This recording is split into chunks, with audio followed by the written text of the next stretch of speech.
Good morning বন্ধুরা, আশা করি তোমরা সবাই ভালো আছো। আমিও ভালো আছি। যে যেখান থেকে আমার এই ভিডিও দেখছো তাদেরকে অনেক অনেক ভালোবাসা আর অসংখ্য ধন্যবাদ। তো এখানে বাসন্তী কালারের ফুলগুলো অনেক বড় বড় হয়েছে, কিন্তু অরেঞ্জ কালারের ফুলগুলো অতটা বড় হয়নি, সেগুলো একটু শেয়ার করলাম। এবার স্নান টান সেরে আমি ঘরে পুজো করে নিলাম। বাড়িতে পুজো করে আমি কোথায় যাব চলো দেখতে থাকো। পুজো হয়ে গেছে, সব ফুলগুলো আমি গাঁদা ফুল তুলিনি, সঙ্গে জবা ফুলও কিছু তুলেছিলাম। চলে এসেছি দিদির বাড়িতে, মানে আমার বড় জায়ের বাড়িতে। সেখানে আজ পাতালক্ষ্মী পুজো হচ্ছে। এখানে ঠাকুরমশাই পুজো করতে বসে গেছে। এরপর আরতি শুরু হয়ে গেছে। ওই যে আমাদের পাতালক্ষ্মী পুজো হয়ে গেছে, ঠাকুরমশাইও চলে গেছে। দিদি এবার প্রসাদগুলো তুলে নিচ্ছে।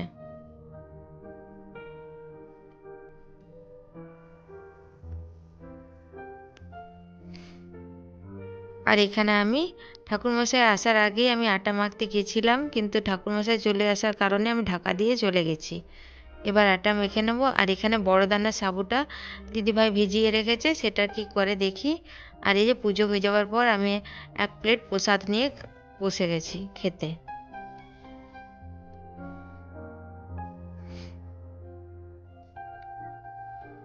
এই যে এরপর আটা মেখে নিচ্ছি। আজ আমাদের বাড়িতে ভাত হয় না, রুটি পরোটা লুচি এইসবই হয়। সাবুর খিচুড়ি, কখনো কখনো সাবুর পায়েস, কারণ এই দিন আমরা নুন লক্ষ্মী ছাড়া খাই, মানে সিন্দুক লবণটা খাই, কিন্তু এমনি নুন খাই না। আর এখানে দিদি তো চলে এসেছে রান্নাঘরে সাবুর পায়েস করতে, ঘি দিয়ে দিয়েছে।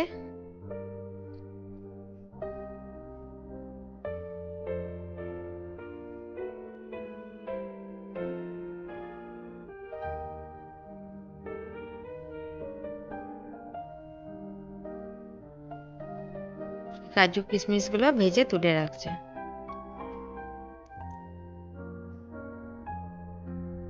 আমি কোনোদিন সাবুর পায়েস খাইনি, আজকেই দিদিভাই প্রথম বানালো সাবুর পায়েসটা।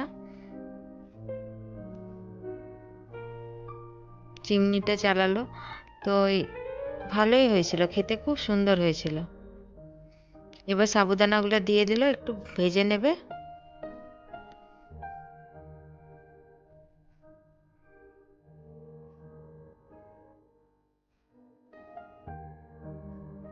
এগুলো বড় দানার সাবু, সকালে ভিজিয়ে রেখেছিল। এবার দুধ দিয়ে দিচ্ছে।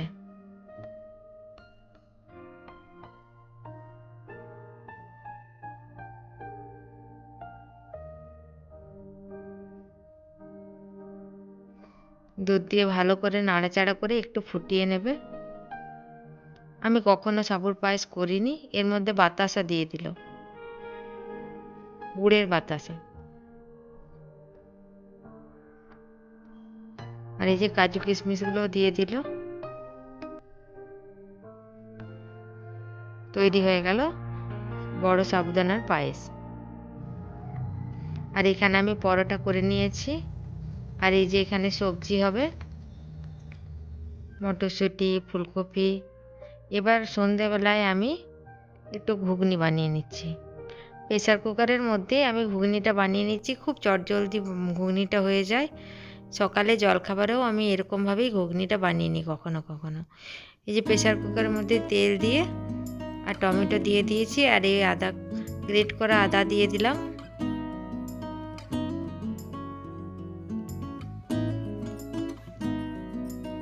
মটর দানাগুলো কিন্তু আমি সেদ্ধ করিনি, আমি এমনিই দিলাম। এবার একটু ভেজে নেব। মটর দানাগুলো ভেজে আর ঘুগনিটা করলে দেখছি বেশি টেস্ট হচ্ছে। এবার নুন দিয়ে দিলাম, হলুদ গুঁড়ো, জিরে গুঁড়ো, আর এখানে দিলাম একটু সবজি মশলা, কারণ নিরামিষ ঘুগনি তো। আমি খাবো না এই ঘুগনিটা, যেহেতু নুন দিয়ে করছি। কাঁচা লঙ্কা দিয়ে দিলাম। এবার প্রেসার কুকারটা ঢাকা দিয়ে দেব, তৈরি হয়ে যাবে ঘুগনি। আমার এই ছোট্ট ভিডিও যদি আপনাদের ভালো লাগে, ধনেপাতাটাও দিয়ে দিলাম, তো একটা লাইক দিও প্লিজ, কমেন্ট করতে ভুলো না। আজ তাহলে এখানেই রাখি বন্ধুরা।